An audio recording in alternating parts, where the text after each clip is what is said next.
Dos personas en mi vida me hicieron tomar esa decisión de ser fotógrafo, Matías Geritz y Katy Orr, porque me tocaron de maestros en la Universidad Iberoamericana y fueron ellos los detonantes para mi decisión, pero yo creo que cada quien tiene procesos diferentes en su desarrollo como para tomar esa decisión.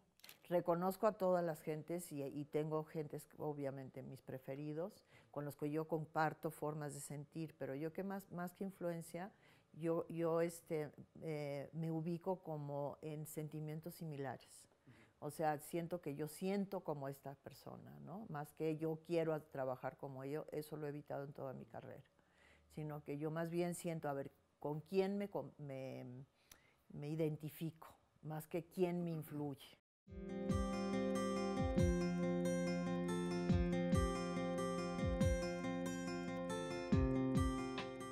Tina Modotti es una portentosa fotógrafa.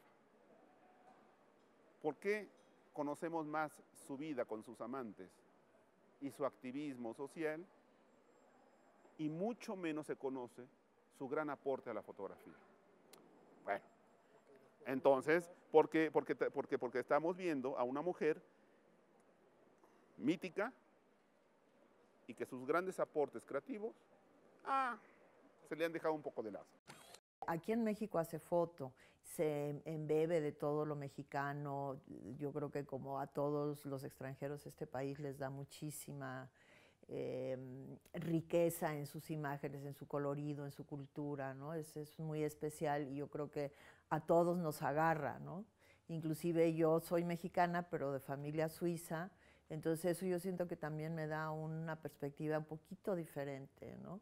Cuando ella llega a México, está todo este movimiento del nacionalismo, del mexicanismo, se relaciona con, como lo sabemos, con todo el ámbito intelectual, los muralistas que están entre todo este movimiento pues de empezar a documentar, no sé si empezar, pero sí es un inicio fuerte de rescatar, documentar la cultura mexicana.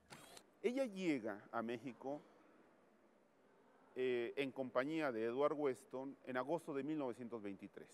Ella se volvió fotógrafo porque iba detrás de él tomando fotografías. Algunas eran las mismas que él tomaba, pero ella las tomaba quizá con una óptica distinta. Weston es un gran maestro para entonces, pero realmente Weston hasta 1934, esto es una década después, va a expandir su gran conocimiento en los Estados Unidos con la fotografía pura, ¿no? Junto con Imogen Cunningham, junto con Ansel Adams, etcétera, etcétera. Pero estando en México, Weston cambia. Weston va a cambiar las estructuras visuales, la gramática visual de su obra. Y Tina aprende rápidamente de él. Y en este 1924, Weston va a hacer un viaje a California debido a cuestiones familiares. Tina es cuando empieza a hacer un trabajo en solitario, empieza a hacer una gran producción personal, notabilísima. Es cuando hace una famosa fotografía, Rosas, México, La flor de la manita.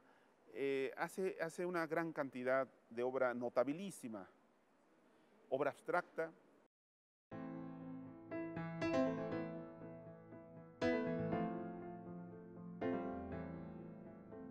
A raíz de la partida de Weston, que se hartó de México, se hartó de oír balazos que decían que eran cohetes, pero en realidad quizá eran cohetes, pero eran los últimos balazos de la Revolución Mexicana.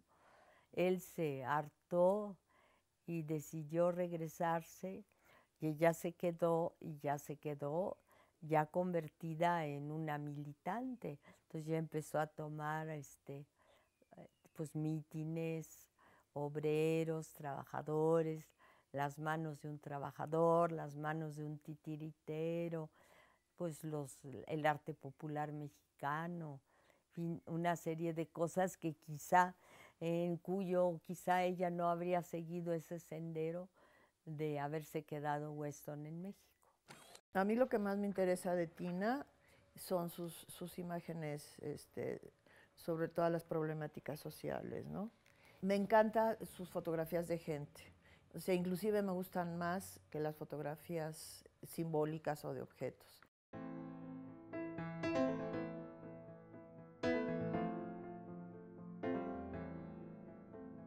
Luego, como tiene todo en ella, en su personalidad, toda esta preocupación social, luego hay un gran cambio y va mucho más, empieza a adquirir más fuerza su trabajo social.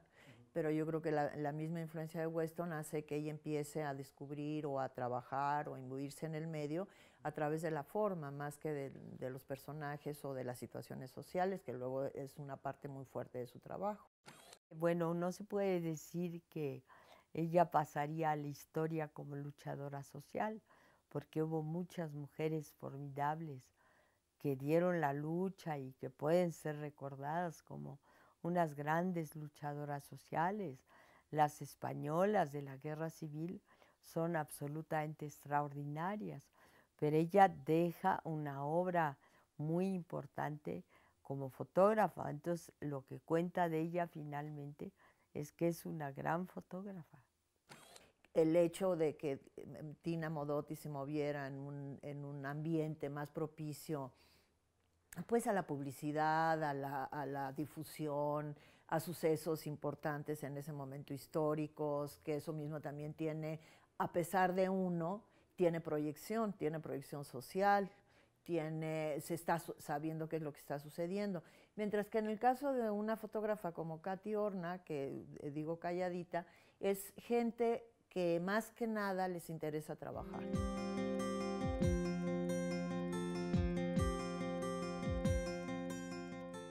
Entonces, pero efectivamente sí había más fotógrafos que fotógrafas en el inicio del siglo XX.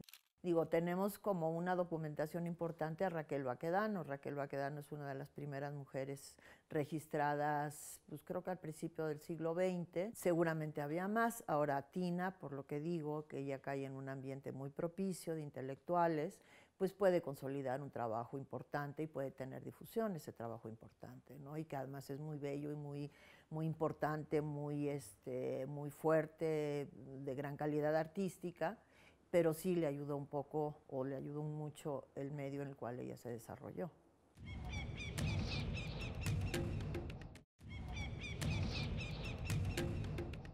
Hay que entender que en Europa se está dando una gran corriente de una nueva fotografía que es, en Alemania se llama la nueva objetividad, en Rusia se llama el constructivismo ruso en fotografía, y ella está imbuida de esa cultura visual. O sea, ella bebe de eso, pero también bebe de los conocimientos de Weston. Entonces es una mujer culta, digamos, visualmente.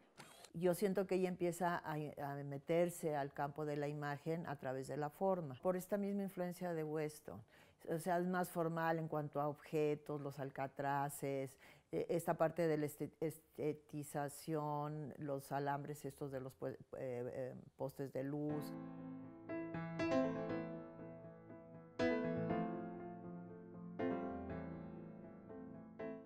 El periodo con Weston es de encuentros y desencuentros. En 1925, a finales de 1924, Weston regresa a México, ella tiene que partir a California por una enfermedad de su madre y se vuelven a reencontrar en septiembre de 1925 en Guadalajara. Ahí hacen en conjunto su gran exposición, una gran exposición importantísima, en donde Tina Modotti ya está a la par que Weston. O sea, ya no, bueno, ella siempre se declaró su alumna, pero en donde, viéndolo de manera, su obra, desde la manera de la historia, desde el análisis estético, Tina se ha separado de Weston, ha aprendido, hacen una exposición en conjunto en el Museo de Guadalajara, en septiembre de 1925, y es el gran detonante, donde dicen, son dos grandes fotógrafos, tan es así que Siqueiros le dedica, Alfaro Siqueiros le dedica un artículo muy importante a los dos. Yo creo que es una fotógrafa que estará vigente siempre y que describe perfectamente bien una época, una situación social, un tiempo histórico, y por lo tanto yo creo que será vigente siempre.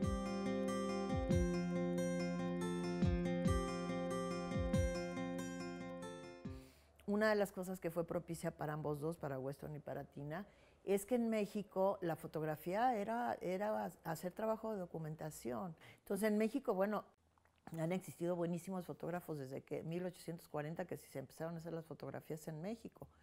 Pero era esta parte de la documentación, pero en el caso de Tina y Weston, es un momento en que trasladan la fotografía de la simple documentación a un valor artístico, estético, que no se tenía antes. Es la época postrevolucionaria y como comentaba, el momento en que todos los pintores mexicanos están preocupados por el nacionalismo y por rescatar la historia mexicana y se empiezan a valorar ya no las piedras mexicanas, sino ya las obras de arte de nuestras culturas. Entonces todo esto es importante, influye, aparte de que era un país convulsionado socialmente, con una cantidad de carencias. Está todo el movimiento en Cuba, que su relación con Mella también la cambia. Entonces yo creo que todo ese medio le fue propicio para sacar realmente esta necesidad y esta fuerza de su preocupación social.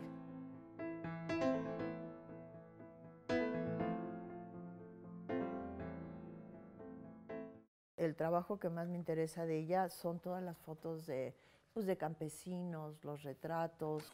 Hace una fotografía vanguardista de manera muy formal, con objetos, redimensionando los objetos, las naturalezas muertas, pero poco a poco se va adentrando a realidades sociales, ¿no? Y no es casual de que se haya adscrito al Partido Comunista Mexicano, que haga imágenes para el Machete. Yo creo que va a la par.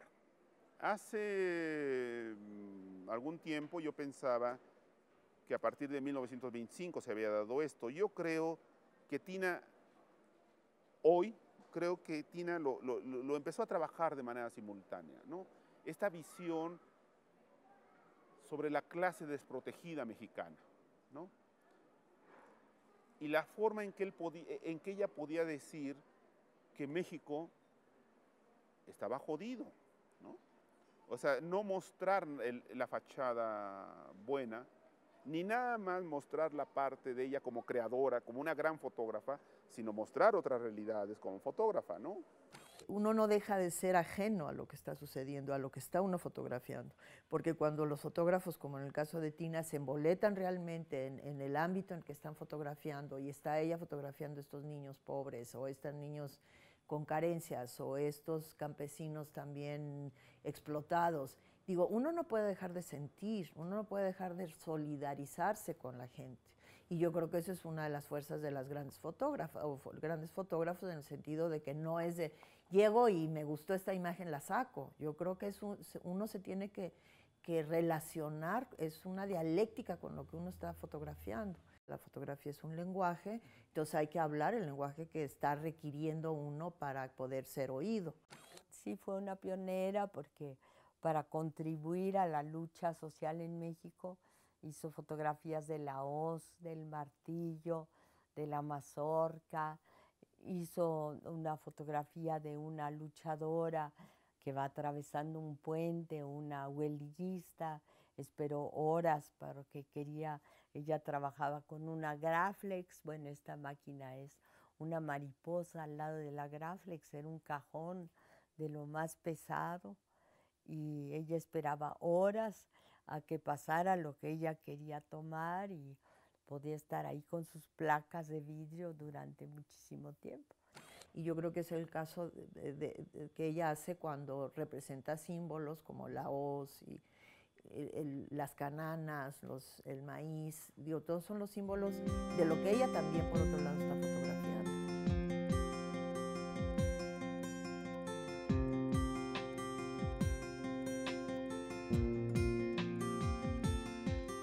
Todavía, aparte de todos los que son sus imágenes, sus fotografías, sus retratos, todas estas partes ya políticas también están muy contenidas, están muy llenas de simbología. Yo creo que la gran fuerza que ella sintió en este país y es la que, que sentimos todo, es esta gran fuerza que tiene su cultura. Pero eso, a la clase dirigente, digo, la clase dirigente será mexicana, pero es otra reacción, además ahí hay intereses políticos. Pero obviamente debe ser terrible que un país que te da tanto, al mismo tiempo te expulsa. Pero una cosa es o sea, estar metida en la cultura del pueblo y otra cosa es sufrir las consecuencias de la clase política y de los intereses políticos, ¿no?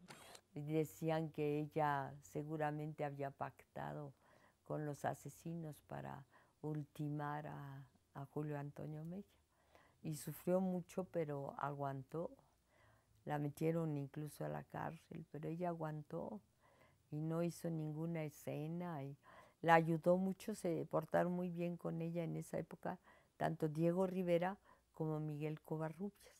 Los dos fueron a defenderla porque entraron la policía, Valente Quintana, que era un detective de la época muy reconocida, entró a su casa y encontró muchísimas fotos de Tina desnuda, bueno, las que había tomado Weston mucho tiempo antes. Parece que encontraron fotos de Julio Antonio Mella desnudo, entonces dijeron que ella era una extranjera perniciosa, una disoluta, ¿no? La Matajari del Comintern, una comunista, y la quisieron destruir en 4 o 5 días. Un periódico puede destruir una persona en 2 o 3 días. Así se lo propusieron el Universal y Excelsior. Y tanto Diego Rivera como Covarrubias la defendieron. Y yo creo que Tina se va con una gran conciencia de México. A su compañero amoroso, Julio Antonio Mella, lo asesinan en sus brazos de ella en 29. Ella hace un viaje a Tehuantepec, donde fotografía de manera notable y portentosa a las mujeres, a los niños, ¿no?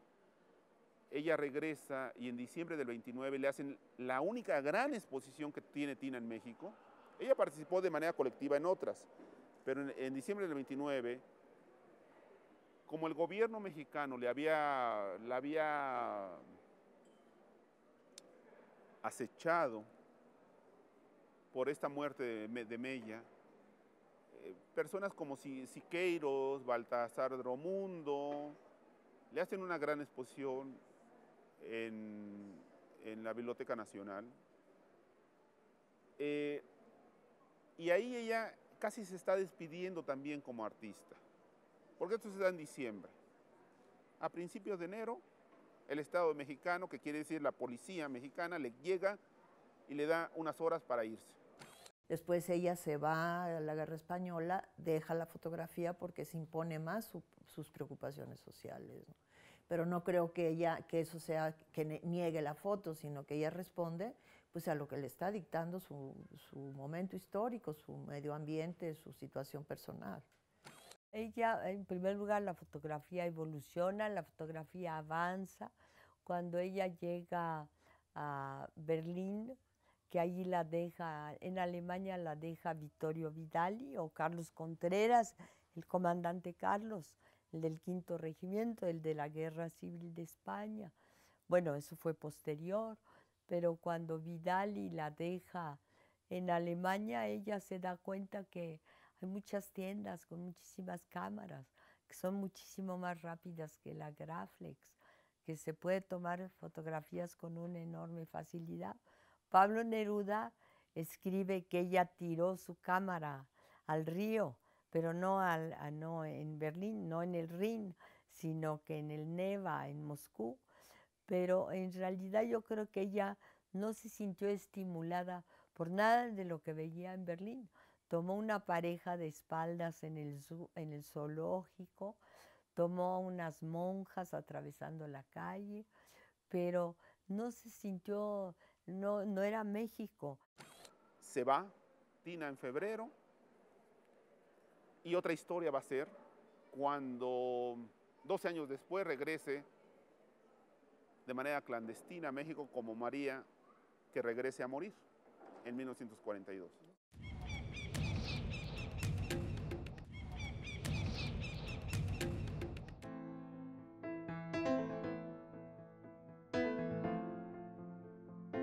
regresó a México, pero ya después de haber visto la guerra, sin ningún deseo de vivir en México de nuevo, porque México la había expulsado, con miedo, con otro nombre, se puso María, tenía terror de que la reconocieran, estaba enferma del corazón, pero no lo decía.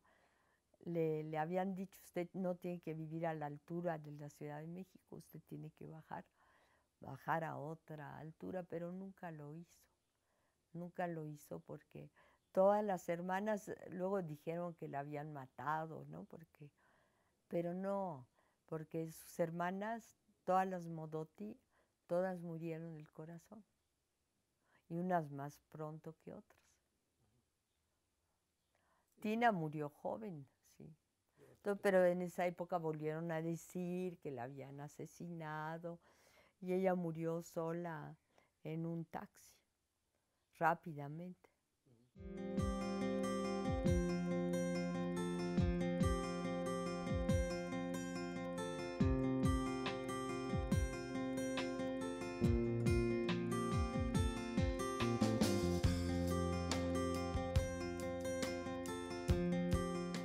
Yo creo que el trabajo que llega a sus esencias es el trabajo atemporal. Con esto quiero decir que hay muchos fotógrafos, por ejemplo, que fueron muy conocidos que se diluyen en el tiempo, porque no hay esa persistencia y esa